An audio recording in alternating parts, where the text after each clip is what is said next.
Welcome to this week. This week we are going to discuss about how to sell in international markets as a part of our strategic sales management course. In this week we are going to achieve several objectives. We'll start with defining and elaborating the concept of international selling, understanding the global sales dynamics and how to manage the sales force when you are going international. Then further we will help to understand the do's and don'ts before venturing into international markets through this module. And then further we will evaluate the role of culture while selling in international markets, and towards the end in the final session we will discuss about how we can have different challenges that can be faced by a firm or a salesperson while going or selling internationally. Let's start with the first objective, that is to define and elaborate concept of international selling. So what is international selling and why it's important? So if you look at this current statistics that are reported here, it states that 32% of online shoppers bought more from retailers located in other countries, and 51% still plan to do it more often in the future. So that's the data collected by a survey by International Post Consortium 2021. So why international sales? Why? So international customers pay 16% more than local buyers for the same item that you are selling. So that's the current statistic given by eBay's research. In another statistics reported by Statista 2019, cross-border e-commerce sales has already reached $3.53 trillion and e-revenues are predicted to gain $6.54 trillion in 2022. So that's the scale of international market for businesses and companies which are going to go international and who are just limiting their kind of production to the or selling to domestic market only. What is international selling then? So international selling comprise of the methods, strategies and practices adopted by various companies to sell their products in international markets. So an international market is a market outside the territorial boundaries of a company's domestic market. So if XYZ company is selling their products in India and they are based out of India, so any other foreign country or abroad market where they want to take their products can be considered as an international market. So international markets are highly competitive and therefore require companies to devise thoughtful strategies to harness the opportunities of the system of international trade that offers. Why to go for selling internationally? Right? Whenever we have kind of products and services, we do have a domestic market for us. Then why one should go for international sales and all? So to become less vulnerable to the effects of economic recession, particularly in the home market, and to counter market fluctuations as well. So these are the two strong motives for any company to sell internationally. Servicing a range of international markets provide a safeguard to the firm, as a fall in sales in one country may be compensated by increase in sales that you are going to achieve from other country or another country. Loss of domestic market share due to increased competition, that might be another possible reason for one firm to go international. You have a stiff competition going on in your home based markets, and now you want to reach out to new markets to make your business more sustainable. To take advantage of faster rates of growth in demand in other markets, that's again kind of an increased benefit that going international will offer to the companies. Or by selling internationally, we can have the benefits of long production runs and to gain economies of scale as well. So you are focusing more on utilizing all the capacity that your plants and R&Ds and everything has, and you want to exploit those kind of opportunities of manufacturing scale so as to gain that economy scale of operations. The firm has special expertise or knowledge of producing a product that is not available in foreign market can be another motivation to sell internationally. Loss of domestic market share due to product obsolescence, that you have one product which is not out of the market, maybe there is some innovation that made your product goes out of the market, right? In this case, many firms are able to rejuvenate sales for established product lines that are moving from maturity decline in the home market by selling them to new markets abroad. So there is this concept called as a product life cycle, right? So we can have kind of this sales and time which is drawn. Initially your products are kind of at low, selling very low quantity, then you get kind of a maturity, and then after one stage your sales starts declining. So at this stage, so either you can introduce new versions of your product to extend this cycle further, continuing into another product life cycle, or you can simply take that particular product which is on a decline stage to the new market, right? From India to maybe African countries and all. And then there the product again starts its life cycle from the base. So to dispose of surplus or to take up excess capacity in production is again another reason to sell internationally. Simply the existence of potential demand backed by purchasing power, which is probably the strongest incentive for all for any firm to go international. So to sum up these kind of benefits, what are the different benefits that we can state when someone thinks that they have to go international, taking their products to the international audience or customer base? So international selling results in multitude of benefits for any firm. First of it is increased revenue. So whenever you have kind of new markets or new customer bases abroad, you can leverage that opportunity to generate more revenue for the same kind of products that you are selling in your domestic markets. Second benefit is decreased competition. As you are going to new market, you might not face that kind of stiff competition from the players in those particular markets as you are experiencing in your home base or host or home market.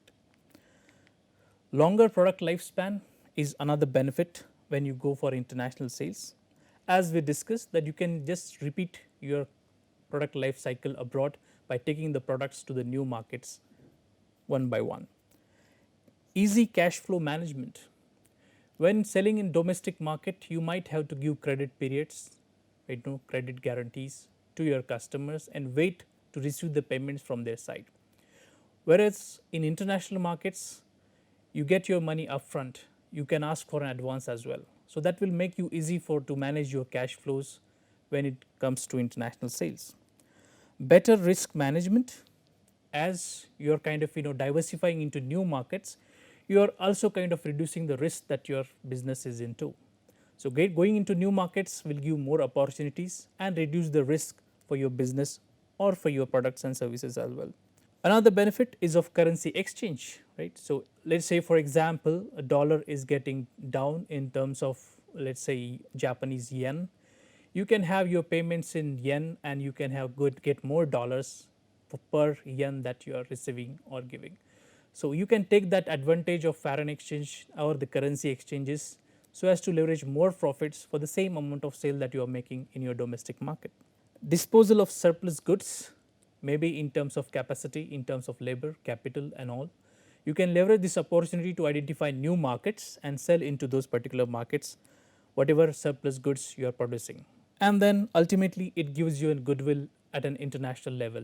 It will increase your reputation that you are already selling your products across multitude of countries, and that will bring a more reputation as a corporate brand to your company or your organization.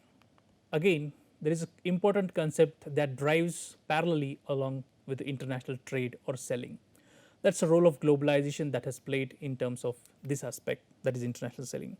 So many countries are not self-supporting, so they have to depend on other countries for the supply of those particular goods and services. Much of the raw materials and food must be purchased in world markets and imported. In turn, to pay for these commodities, countries must export, and that's why globalization has kind of resulted into large dependencies about countries in terms of imports and exports. So the ledger of these transactions is represented by the balance of trade accounts, which show the difference between overseas earnings and overseas expenditure. How much earnings you are getting from selling international in international markets, and how much kind of you have to pay to other countries when you are importing. So the difference of this is nothing but we call it as a balance of payments. So the difference between export earnings and import expenditure, including invisibles, kind of we'll deal to that later, is termed as the balance of payments. So what is balance of payments? The balance of payments summarizes the economic transactions of an economy with the rest of the world, like India versus rest of the world. These transactions include export and imports of goods, services and financial assets, along with transfer payments like foreign aid as well. The balance of payments is an important economic indicator for open economies like India that engage in international trade or sales, because it summarizes how resources flow between India and our trading partners like other countries that we are doing business with.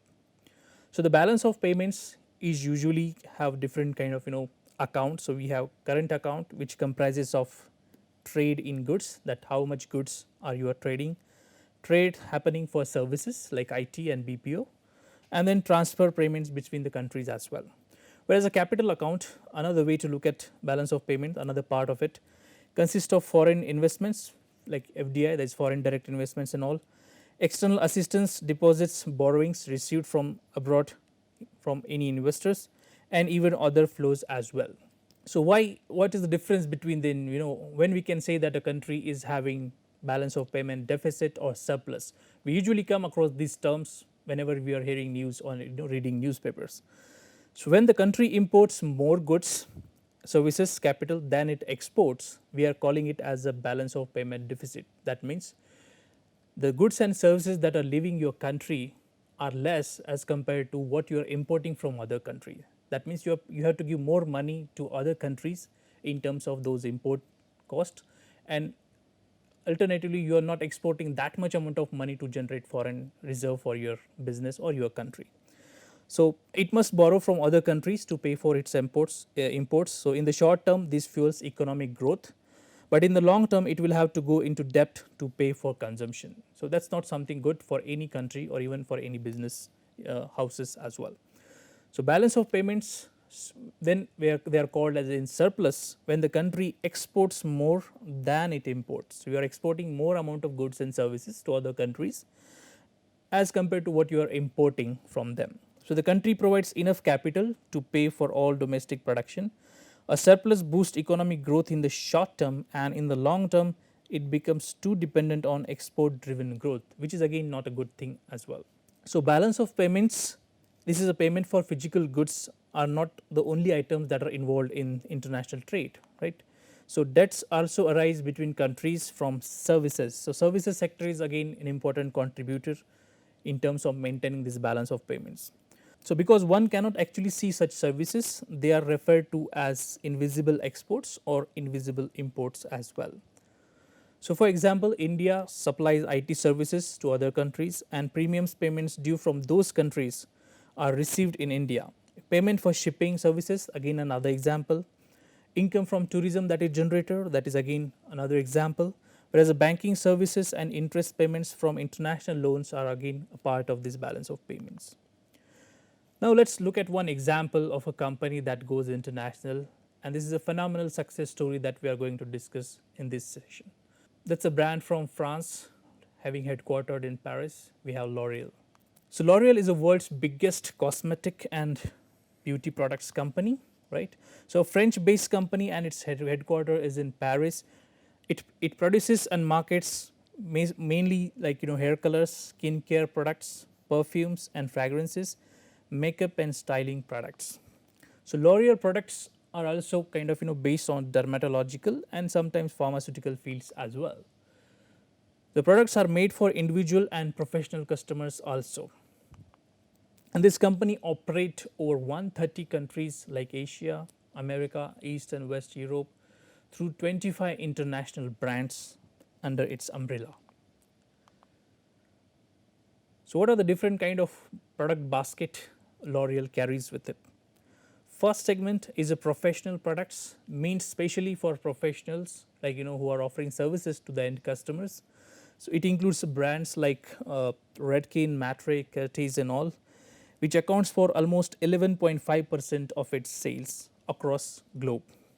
Second league of products are into the domain of consumer products, where we have famous brands like Garnier, Maybelline, Neo, NYK, AC and all, which is a major source of business in terms of generating sales and revenue.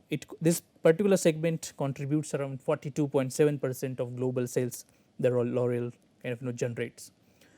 Then coming to the third product category or third segment, it's called as a L'Oreal Luxe, which has again a different kinds of brands under its umbrella, which contributes around 36.9% of its sales across the globe.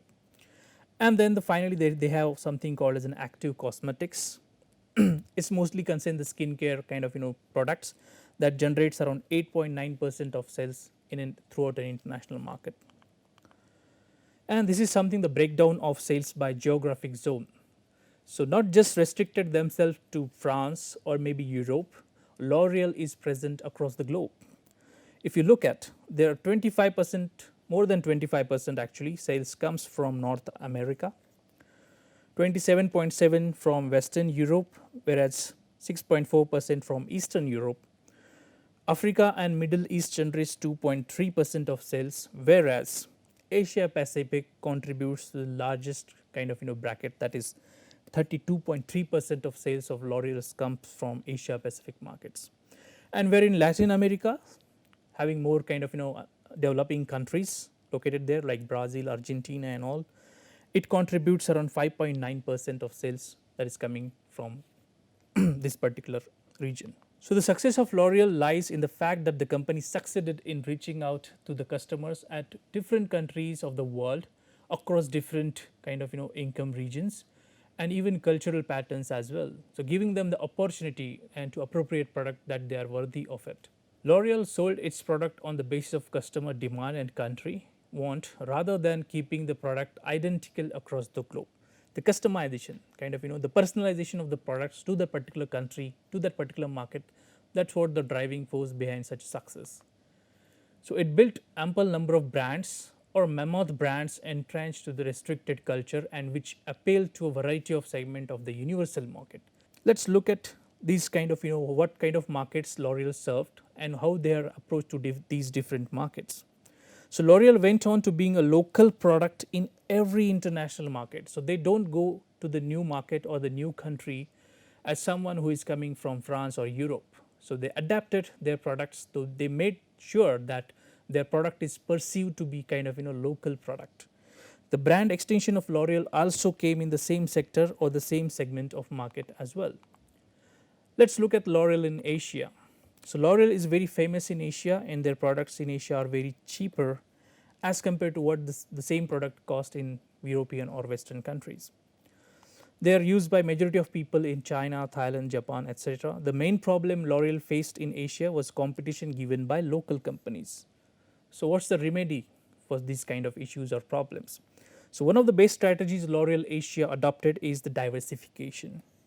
Diversification of the brand to make them palatable in the local culture of that particular country or region.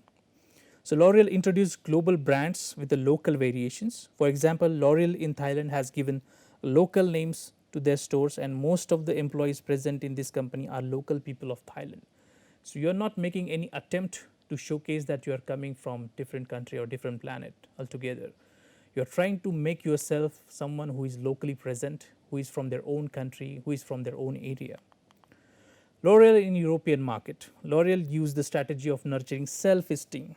See the difference. So in Asia, they were more focused on diversification or localization, but in European market, they are more kind of tailored around self-esteem, of the people that they want to make them beautify and all.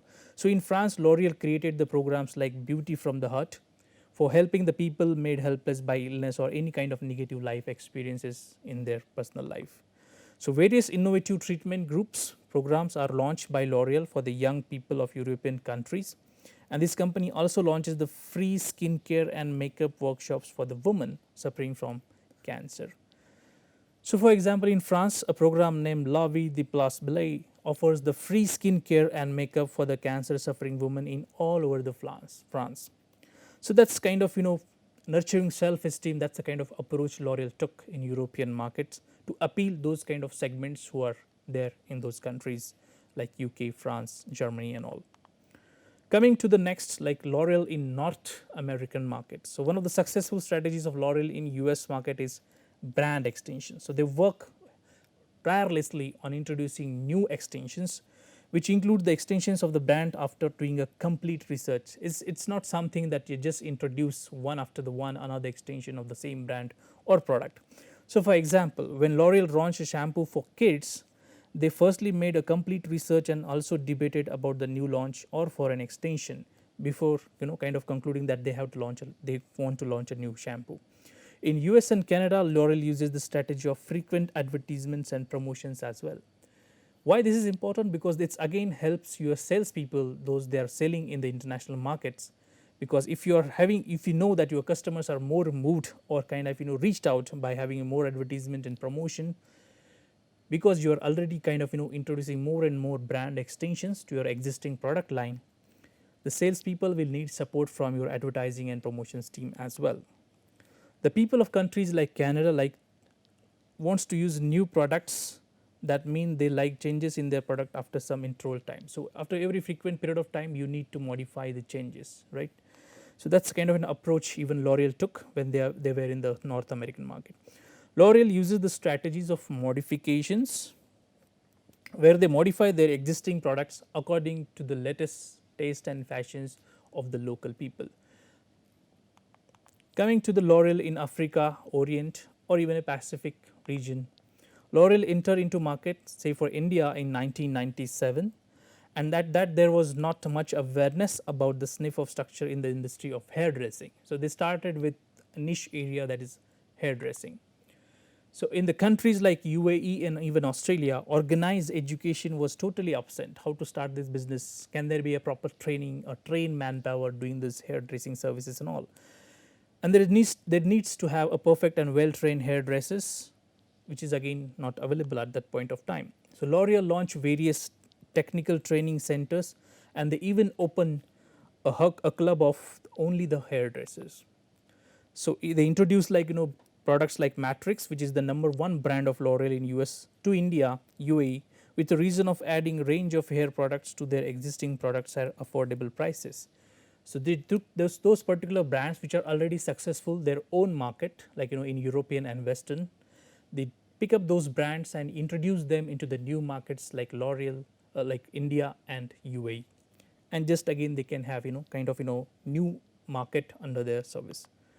So that leads to the conclusion of the first session, that is what is international selling and how we can go about this, what are the different examples and what are the different kind of benefits that can be achieved by going international. Thank you.